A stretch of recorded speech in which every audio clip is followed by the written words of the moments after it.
Welcome to Spectrum News at 10. I am Rita Enung coming to you live from Uyo. Let's take a look at the headlines.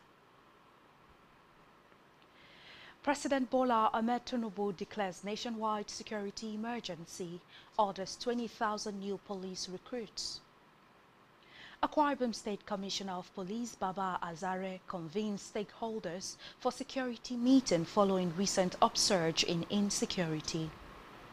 Plus, Trump wins dismissal of Georgia 2020 election interference case. Stay tuned for details of these stories and more in a moment.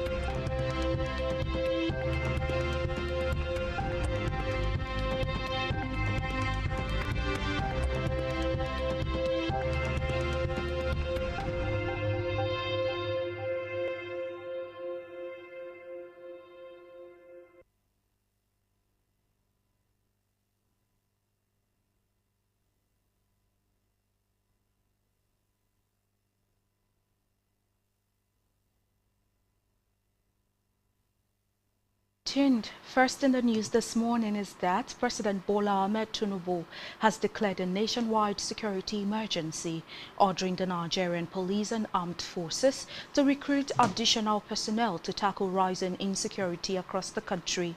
In a statement issued from the State House, the president directed the police to recruit 20,000 new officers, bringing the total planned intake to 50,000. He also authorized the use of National Youth Service Corps camps to temper out training facilities for the recruits. Tinubu also gave the Department of State Services authority to deploy trained forest guards to flush out terrorists and bandits operating in Nigerian forests. The president further called on the National Assembly to review laws to allow states to establish state police where necessary and urged local authorities and religious institutions to improve security measures. And in the meantime, President Tinubu has nominated 3 security and diplomatic figures as non-career ambassadors to represent Nigeria in the United States, the United Kingdom, and France. In a statement by the Special Advisor to the President on Information and Strategy, Bayo Onanuga, the nominations, which are subject to Senate screening and confirmation, include Ambassador Ayodele Oke, retired Colonel Lateef Are, and Ambassador Mohammed Dalhatu. The 3 nominees are expected to play strategic roles in strengthening Nigeria's diplomatic presence in key global capitals once their postings are finalized after Senate confirmation. Meanwhile, President Tinubu has launched the Electric Tricycle Empowerment Initiative, a program of the Federal Ministry of Youth Development designed to enable Nigerian youth to be self-employed and contribute to national development. Tinubu, who officially inaugurated the program with the distribution of over 4,000 electric tricycles and motorcycles to beneficiaries at a ceremony held at Eagle Square, Abuja, said the launch of the initiative underscores commitment of his administration to reducing transportation cost, pollution, and creating jobs for the teeming youth. The president, who was presented by the Minister of Labour and Employment, Mohammed Dingyadi, noted that the initiative aligns with the energy transformation program of his administration aimed at reducing carbon footprint, promoting a cleaner, healthier environment for future generations. Away from that, the federal government has warned that Nigeria's deepening water crisis cannot be resolved by government action alone, stating that community states and development partners must join forces, with more than 70 million Nigerians still lacking access to clean drinking water. The Minister of Finance and Coordinating Minister for the Economy, Wale Edun, who issued the call in Abuja during the public launch of the Lokoja Dialogue, a forum convened to deliberate on the country's persistent water crisis, stressed that the challenge is a national concern and also a personal reality for families across the country. According to Edun, the urgency of the situation requires direct community participation. adding that state governments also bear significant responsibility in finding solutions. The minister further explained that the federal government recognizes water as the bedrock of public health, food security, productivity, and national stability. Meanwhile, the federal government has pledged continued support for the private sector investments capable of driving industrialization, expanding supply chains and creating sustainable employment across the country. In a statement by the Ministry of Finance, the Minister of Finance and Coordinating Minister of the Economy, Wale Edun, he said the government was committed to working closely with local manufacturers whose investments are strengthening Nigeria's productive base. He gave the assurance during a meeting in Abuja with executives of Fole West African Limited, where the company presented its expansion plans aimed at boosting domestic manufacturing and deepening the agricultural value chain. According to the ministry, the meeting demonstrated the government's steady support for the manufacturing sector at a time when the country is navigating the demands of diversification. And to the Green Chambers, where the House of Representatives has condemned the federal government for allegedly negotiating with bandits to secure the release of 24 students abducted from Government Girls Comprehensive Secondary School Maga, KB State. The lawmaker stated that the government's engagement with kidnappers disclosed by President Bola Tinubu's aide, Bayo Onanuga, amounted to a betrayal of Nigerians and undermined national security. The condemnation followed a special plenary session during which members decried rising insecurity and daily fear faced by citizens as kidnappers and bandits operate with impunity. In a statement signed by the representatives from all 6 geopolitical zones, the lawmakers warned that engaging bandits in dialogue legitimizes criminality, encourages further kidnappings, and erodes public trust in security agencies. They further demanded that the federal government immediately halts all negotiations with bandits, launch intelligence-driven operations to rescue victims, and publish a clear national security strategy with accountability mechanisms. In a separate development, the Nigerian Labour Congress (NLC) has announced an emergency meeting to discuss the proposed Nigeria Social Insurance Trust Fund (NSITF) bill. The announcement, made in a notice by the union spokesperson Benson Upa, the sole agenda of the meeting is to deliberate on the NSITF bill, which has undergone its second reading in the Nigerian Senate. Reports say the bill is aimed at amending the NSITF Act. It has been strongly rejected by the NLC on grounds that it is ill-motivated. The bill, which seeks to repeal the existing act and replace it with the Nigerian Social Security Trust Fund Act 2025, was sponsored by Senator Fasuyi Cyril of APC, representing Ekiti State in the 10th National Assembly.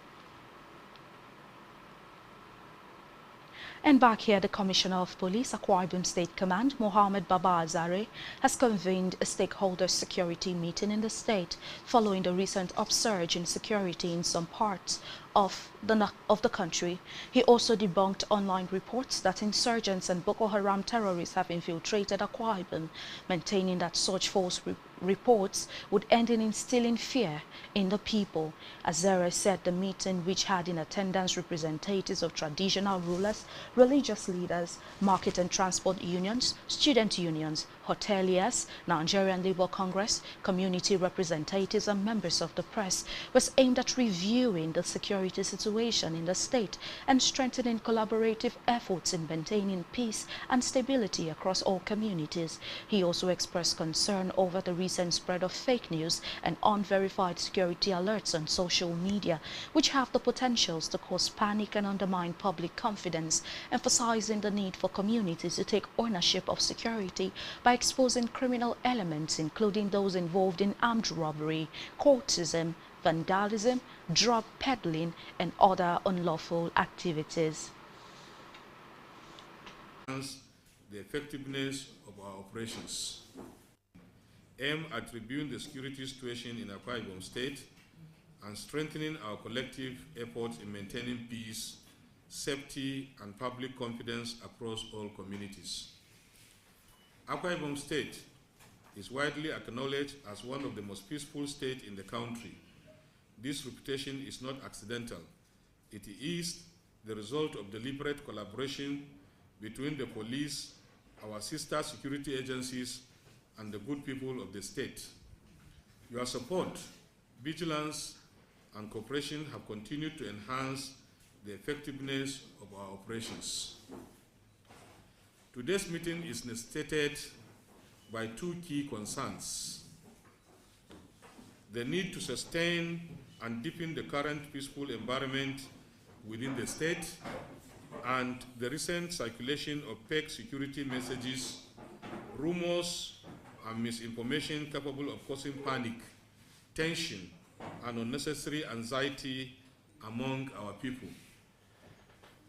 Number one, security situations in the state. Let me emphasize that Akwa Ibom State remains safe and stable. The police command, in synergy with other sister agencies in the state and other security outfits in the state, continue to conduct robust patrol, gather credible intelligence, and engage strategically with communities to prevent crime and respond swiftly to threats. Through prompt interventions, diligent investigations, and community-based intelligence, we have been able to record significant successes in preventing violent crimes, tracking criminal hideouts, and arresting offenders. Our tactical teams are active, our surveillance units are functional, and our presence is visible across the state. Number two, the dangers of fake news and misinformation. One of the major emerging threats to peace is the rapid spread of fake news.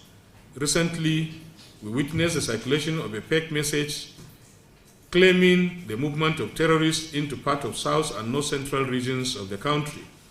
Although Akwa Ibom State was not mentioned directly, the proximity of some of the affected states generated fear among residents. Let me state categorically clear, without ambiguity, such messages are false, dangerous, and must be completely ignored. They are designed to create fear, undermine security efforts, and distract law-abiding citizens. I urge all stakeholders, traditional institutions, religious bodies, youth groups, community leaders, and the media to help counter misinformation by sharing only verified information from credible security sources.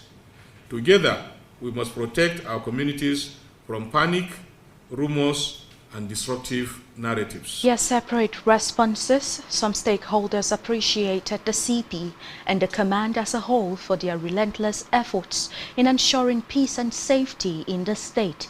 They also made key observations and commitments aimed at strengthening security and its collaboration across the state, and unanimously pledged to strengthen collaboration with the police command, improve information sharing, and support all initiatives aimed at sustaining peace and security in the area.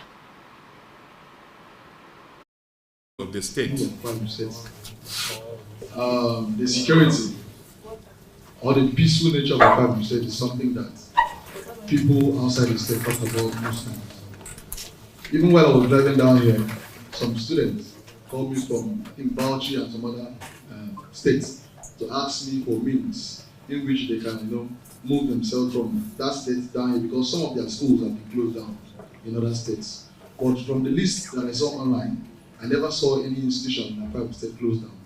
That goes to show that Akwa Ibom State's security is intact. The leaders of this Arewa's People Assembly, that is the northern part of the country that are residing here in the state, I want to assure the people of Akwa Ibom State that we will try our best in every way possible to make sure we assist in securing these very states.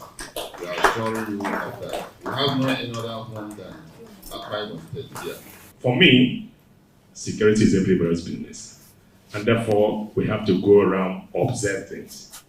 The Bangla people should make his house available. People should report things to him.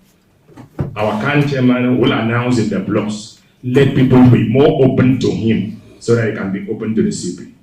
Workers are on my neck on a number of issues. Today they were supposed to be in Abuja for an engagement. They should be en route to Abuja. But on Saturday, we had troubling information about around Enugu axis to Obolafo, where some people were blocked for like 2 hours. I saw it on the internet anyway. I don't know how true it was. But with that troubling information, they had to cancel the training that was supposed to take place for labor leaders in Abuja tomorrow. And it is also troubling that in Akwa Ibom, being the east, and then somehow by the corner, we should do everything to continue to say it out, and at the end, Akwa Ibom will be a safe place. Again, I join forces with 1 million Akwa Ibomite to say for the good jobs, keep doing it, and we'll continue to join you. So much time that in my area, the police have been patrolling night and day. And sometimes when they come, they will call to the parents and say, they are around here. I said, thank you very much. So you have done very well in the state. When the media people is out, we will say, oh, my committee. Thank you very much. God bless you. Let me use this opportunity to thank you on behalf of your personnel that you are putting them on field work. Their attitude still very, not unlike before, in their approaches and the way they talk, the way they respect people, except a few that are still operating by the spirit that followed them from their family. But the way you are operating has caused us, has helped us, quite a people, to stay calm. And then visitors that come should learn how to respect those that play host to them. And now to Africa, where military officers have claimed to have taken total control of Guinea-Bissau in a potential coup as the country awaits the results of national elections. The officers in a statement said they had suspended the electoral process and closed the borders. Recall that Guinea-Bissau's presidential and legislative elections were held on Sunday. Mbalo and opposition candidate Fernando Diaz da Costa both claimed victory, but official provision results were not expected until today. Reports say the nation have seen 4 coups and numerous attempted ones since its independence from Portugal in 1973. On the foreign scene, a prosecutor, Peter Skandalis, dropped all criminal charges in Georgia against U.S. President Donald Trump for interference in the 2020 presidential elections, ending in a racketeering case that seemed like a significant threat to the Republican. The decision by Peter Skandalis is a defeat for Fulton County District Attorney Fannie Willis, who brought the case in 2023 and then lost control of it amid ethics complaints by defensive lawyers. Given his reasons, Skandalis in the court's filing said that there is no realistic prospect that a sitting president will be compelled to appear in Georgia and stand trial. He described it as futile and unproductive to push forward with the case. Meanwhile, Steve Sadow, Trump's lawyer, praised the dismissal, stating that the case should have never been brought up in the first place. And still on the foreign scene, at least 44 people have been killed in a major fire engulfing apartment blocks in the Tai Po district of Hong Kong, with 279 people not accounted for. Reports say more than 800 firefighters are tackling the blaze at Wang Fok Court, with the fire under control in 4 of the 8 buildings. The fire has been classed as level 5, the most serious level in Hong Kong. Meanwhile, the government has paid tribute to a 37-year-old firefighter who died fighting the blaze, describing him as a dedicated and gallant officer. And still to come in the news. Arsenal defeats Bayern Munich 3-1 in the Champions League match. Stay tuned for details of these stories and more in a moment.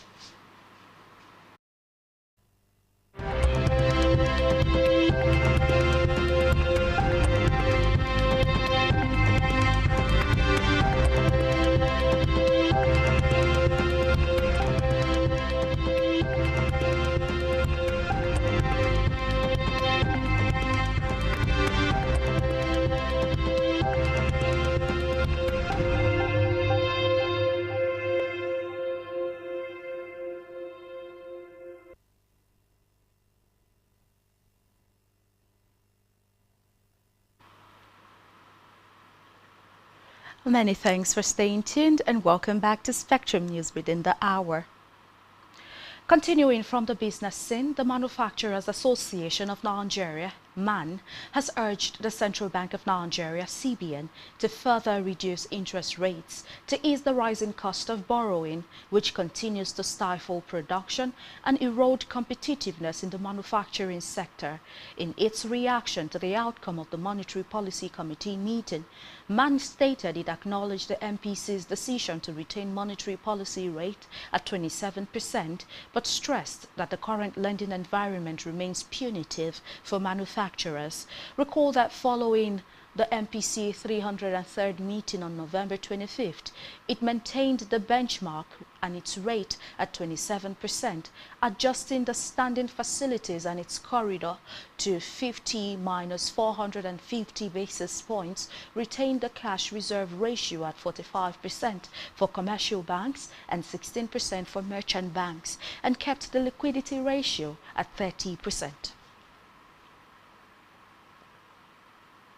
In health, the Gender-Based Violence Task Force in Ebonyi State says it has recorded 367 cases of gender-based violence and 2 deaths between January and November. The state coordinator of the agency, Faithvin Nwacho, disclosed this in an interview with newsmen in Abakaliki.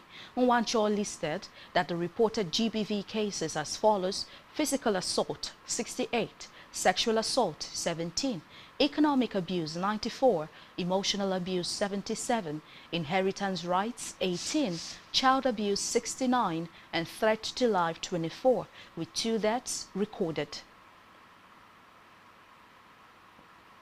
And now to sports, where Arsenal secured a 3-1 victory over Bayern Munich in their UEFA Champions League stage clash at the Emirates Stadium.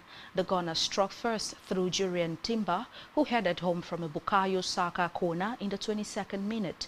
Bayern responded swiftly, equalizing through Lennart Karl just 10 minutes later to restore balance heading into half-time. The second half saw Arsenal pushing forward with more intent despite Bayern's continued advantage in possession. Noni Madueke restored Arsenal's lead in the 69th minute, finishing off a well-worked counter-attack initiated by Riccardo Calafiori. Arsenal sealed the win in the 76th minute when Gabriel Martinelli capitalized on an error from Manuel Neuer, firing home from the outside of the box. And still in sports, the Nigerian National League (NNL) has announced a change of date for the 2-match-day 3 fixtures. The affected fixtures are the clash between Godswill Akpabio FC and Calabar Rovers and the Ranchers Bees versus Beachy FC. Both matches initially scheduled for Saturday, November 29th, will now be played on Sunday, November 30th. Godswill Akpabio FC will face Calabar Rovers at the Uyo Township Stadium, while the Ranchers Bees versus Beachy FC encounter will take place at the Bako Kantangora Stadium in Mina. In our entertainment news, Sophia Mumodu has addressed online post targeted at her daughter Imade Adeleke, describing it as deliberate falsehoods about the child's well-being. In a detailed post on social media, Sophia explained that she has never denied her 10-year-old daughter access to her father, adding that she prioritizes her safety and structured schedules. According to her, she has been Imade's primary caregiver for the past 5 years and has personally covered nearly all of the child's expenses, claiming that she has never received formal child support from Davido. Meanwhile, Davido has not issued any public response to the post. And lastly, in the news at this hour, Nollywood actress Peggy Ovire has issued a statement through her legal team rejecting actor Taye's Arimoro's 100 million naira demand and denying his allegations of assault. According to Peggy's lawyers, Taye's claims are misleading, selective and materially false, adding that he is twisting the events that transpired. The response alleges that Taye was asked to return to set, but instead got into a heated confrontation, assaulting the production manager and headbutting Peggy's driver, leaving him injured.